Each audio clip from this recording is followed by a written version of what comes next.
ഈ പെൺകുട്ടി ഫുഡ് കഴിച്ചുകൊണ്ടിരിക്കുമ്പോൾ അവളുടെ മുത്തശ്ശി ഡൈനിങ് ടേബിൾ തട്ടിയെറിയുന്നു. എന്നിട്ട് അവളോട് അവിടെ നിന്ന് പോകാൻ പറയുന്നു. പെൺകുട്ടി സങ്കടത്തോടെ ഇരിക്കുന്നതല്ലാതെ ഒന്നും പറയുന്നില്ല. അതിനുശേഷം അവൾ ടേബിൾ സെറ്റ് ചെയ്തിട്ട് മുത്തശ്ശിക്ക് ഫുഡ് കൊടുക്കാൻ ശ്രമിക്കുന്നു. പക്ഷെ മുത്തശ്ശി അവളുടെ കയ്യിൽ കടിക്കുന്നു. ഭാഗ്യത്തിന് അവിടേക്ക് അയൽവാസിയായ ഒരാൾ വരുന്നു. അയാൾ മുത്തശ്ശിയെ പിടിച്ചു മാറ്റുമെങ്കിലും മുത്തശ്ശി വീണ്ടും അവളെ ഉപദ്രവിക്കാൻ ശ്രമിക്കുന്നു. ഉടനെ അയാൾ മുത്തശ്ശിയെ പിടിച്ചു വെച്ചിട്ട് അവളെ അവിടെ നിന്ന് പോകാൻ പറയുന്നു. അവൾ പോയി കഴിഞ്ഞതും മുത്തശ്ശി സ്വന്തം കയ്യിൽ ശക്തമായി കടിക്കുന്നു. ആക്ച്വലി ഈ മുത്തശ്ശിക്ക് മറവി രോഗമാണ്. ഇടയ്ക്കിടെ അവർ തന്റെ പേരക്കുട്ടികളെ മറന്നു പോകുന്നു. അവരെ നല്ലതുപോലെ കെയർ ചെയ്യാൻ സാധിക്കാത്തത് കൊണ്ട് മുത്തശ്ശി അവരോട് തന്നെ വിട്ട് പോകാൻ പറഞ്ഞുകൊണ്ടിരിക്കുന്നു. പക്ഷെ ഇവൾ പോകാൻ തയ്യാറാവുന്നില്ല. അതുകൊണ്ടാണ് മുത്തശ്ശി അവളെ ഉപദ്രവിക്കാൻ ശ്രമിക്കുന്നത്.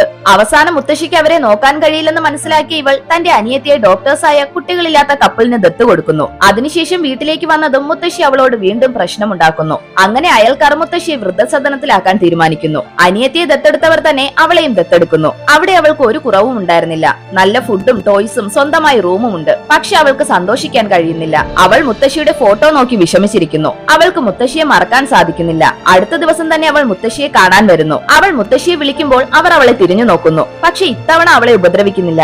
കാരണം മുത്തശ്ശി അവളെ പൂർണ്ണമായി മറന്നിരിക്കുന്നു. അവൾ മുത്തശ്ശിയെ കെട്ടിപ്പിടിച്ച് ഭയങ്കരമായി കരയുന്നു. മുത്തശ്ശിയെ പിരിയാൻ കഴിയില്ലെന്ന് മനസ്സിലാക്കിയവൾ തന്നെ ദത്തെടുത്തവർക്ക് കത്തെഴുതി വെച്ചിട്ട് അവിടെ നിന്ന് പോകുന്നു. എന്നിട്ട് മുത്തശ്ശിയെയും കൊണ്ട് വീട്ടിലേക്ക് വരുന്നു. അവൾ മുത്തശ്ശിയെ നല്ല രീതിയിൽ കെയർ ചെയ്യാൻ തുടങ്ങുന്നു. മുത്തശ്ശി അവൾക്ക് ഒരു സ്കാർഫ് സമ്മാനമായി കൊടുക്കുന്നു. അവളോട് സംസാരിച്ചുകൊണ്ടിരിക്കുമ്പോൾ തന്നെ മുത്തശ്ശി മരിക്കുന്നു. അതിനുശേഷം 10 വർഷം കഴിഞ്ഞ് കാണിക്കുന്നു. അവൾ ഒരു ഫേമസ് ഫോട്ടോഗ്രാഫറായി മാറിയിരിക്കുന്നു. ഇത്ര വലിയ ഫോട്ടോഗ്രാഫർ ആയിട്ടും മുത്തശ്ശിയോടൊപ്പമായിരുന്ന ആ കുട്ടിക്കാലമാണ് അവളുടെ ജീവിതത്തിലെ ഏറ്റവും സന്തോഷമുള്ള നിമിഷമായി കരുതുന്നത്.